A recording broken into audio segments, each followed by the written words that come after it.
پھر سے یہ سر نہ اٹھا سکیں۔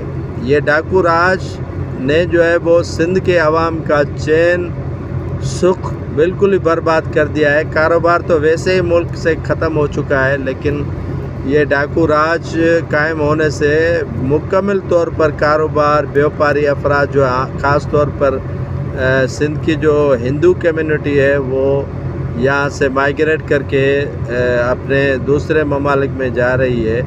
تو یہی گزارش ہوگی حکام بالا سے کہ اگر رینجرز آئیے، رینجرز نے آپریشن شروع کر دیا ہے، تنگبانی اور دوسرے علاقوں میں جو ہے وہ انہوں نے آپریشن کر دیا ہے، تو خدا کے لیے کائنڈلی یہ ایک مہربانی کر کے ان کی جو رسدیں ہیں، ان کی جو پناہ گاہیں ہیں، ان کا مکمل خاتمہ کیا جائے۔ ڈاکوؤں میں خلبلی بالکل مچ چکی ہے۔ کافی ڈاکو جو ہے وہ ویڈیو چھوڑ رہے تھے، ابھی پتہ نہیں کہاں چھپ کے بیٹھے ہوئے ہیں، کن کے ہاں چلے گئے ہیں۔ یہ ڈاکو راج کا خاتمہ سندھ کی خوشحالی ہے، پاکستان کی خوشحالی ہے، کیونکہ یہ کہ ڈاکو راج ضیاء الحق کے دور سے شروع ہوتا آ رہا ہے، جو آج تک کسی بھی حکومت نے جو ہے وہ ان کا خاتمہ نہیں کیا تھا۔